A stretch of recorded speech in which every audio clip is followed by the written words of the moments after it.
ताई ह्या गोष्टींना ह्या गोष्टींना खरंच आम्ही तुझ्यासोबत आहे, सर्व कलाकार तुझ्यासोबत आहे, लक्ष तर खरंच देऊ नको.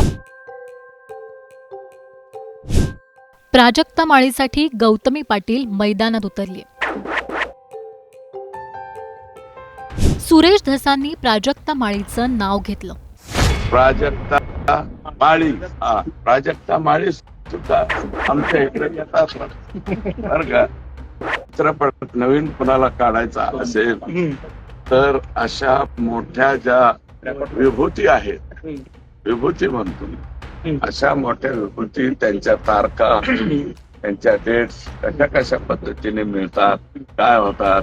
प्राजक्ता ताई सुद्धा आमच्या इथं येतात. त्या पण आल्या का? हा. तर याच्यासाठी जर अतिशय जवळचा पत्ता तुम्हाला सापडायचा असेल तर तो आमच्या परळी पॅटर्न जो आहे, परळीचा हाही एक पॅटर्न आहे. यानंतर प्राजक्ता हळहळली. तिने महिला कलाकारांवर होत असलेल्या चिखलफेकीवरून आक्रोश व्यक्त केला. तुम्ही फक्त महिला कलाकारांच्या चारित्र्यावर शिंतोडे नाही उडवत आहात, महिलांच्या कर्तृत्वावर सुद्धा तुम्ही प्रश्नचिन्ह उपस्थित करताय. का? कुठल्याही पुरुषाच्या किंवा राजकारण्याच्या कुबड्यांशिवाय एखादी महिला स्वकर्तृत्वावर यशस्वी होऊ शकत नाही का? कष्टांनी आणि मेहनतीनं एखादा माणूस मोठा होतो, याच्यावर तुमचा विश्वास का नाही बसत? ही अशी टिप्पणी करून तुम्ही माझी नाही, आम्हा महिलांची नाही, स्वतःची मानसिकता दाखवताय असं मला वाटतं. आणि ही अतिशय खेदजनक बाब आहे. महिलांची अब्रू, इस्पेशली फिल्म इंडस्ट्री मधल्या महिलांवर फार सॉफ्ट कॉर्नर, फार सॉफ्ट टार्गेट, कोणी यावं, पटकन नावं घेऊन जावं. तुम्ही तुमच्या राजकारणासाठी मी विनंती करते, तुमच्या वैयक्तिक राजकारणासाठी तुम्ही फिल्म क्षेत्रात मधल्या महिलांच्या नावाचा गैरवापर करणं बंद करावं अशी मी त्यांना विनंती करते. आणि ज्या कुत्सितपणे त्यांनी टिप्पणी केली आहे, या सगळ्या गोष्टीचा प्रसार माध्यमांसमोर हशा पिकवण्यासाठी त्यांनी उपयोग केलेला आहे. हे वागणं महाराष्ट्रातल्या राजकारण्यांना शोभत नाही. ही अतिशय निंदनीय बाब आहे.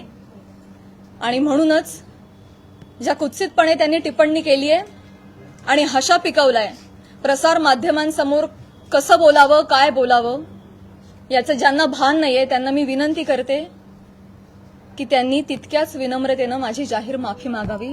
प्राजक्ताच्या याच भूमिकेला गौतमी पाटीलने समर्थन दर्शवलं.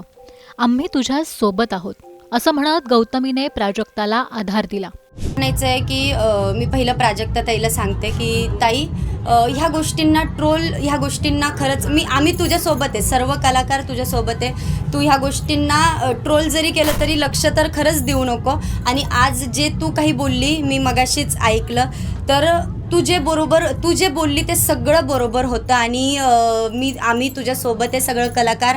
आणि एक कलाकार आहे तर प्लीज मला एक म्हणायचं आहे की कलाकाराला कलाकाराच्या जागेवर राहू द्या. त्याला कुठल्याही नेत्यासोबतच नाही म्हणत मी, कोणाही सोबत प्लीज त्याचं नाव जोडू नका. कारण की कलाकाराचं दुःख हे कलाकारालाच माहिती असतं. आज कोणाला काय त्रास होतोय हे तुम्हाला माहीत नाही, आज त्या व्यक्तीलाच माहिती. आज मला खूप ट्रोल केलं गेलं, बऱ्याच गोष्टींना मी ट्रोल झाली, पण माझा त्रास मला माहिती, लोकांना माहीत नाही. लोक आपापल्या घरात राहतात, हे करतात, पण ते चुकीचं आहे. म्हणून प्लीज कोणासोबत कोणाचं नाव जोडू नका. आणि कुठल्याही कलाकाराला, उलट एक कलाकार आहे तर तुम्ही कलाकाराला सपोर्ट करा आणि कलाकारासोबत उभे राहा. तुम्ही जसं प्रेक्षक वर्ग हे सगळे तुम्ही आम्ही कलाकारांवर तुम्ही प्रेम करतात, तसं प्राजक्ता ताईवरही बरेच म्हणजे सगळे प्रेक्षक आहे की प्राजक्ता ताईवर प्रेम करतात. म्हणून ताई तू ह्या गोष्टींकडं, आम्ही सगळे सोबतच आहेत तुझ्या, पण ह्या गोष्टींकडं तू नको लक्ष देऊ. आणि तू अशीच पुढे जा आणि अशी पुढे खूप हसत राहा आणि खूप छान राहा. याआधी गौतमी पाटीलही सोशल मीडियावर ट्रोल झाली आहे. ट्रोलिंगचा त्रास तिला माहिती आहे, म्हणून एक महिला कलाकार म्हणून गौतमीने निर्भीडपणे प्राजक्ताची पाठराखण केली आहे. गौतमीच्या याच भूमिकेबद्दल तुम्हाला काय वाटतं? कमेंट करून नक्की कळवा.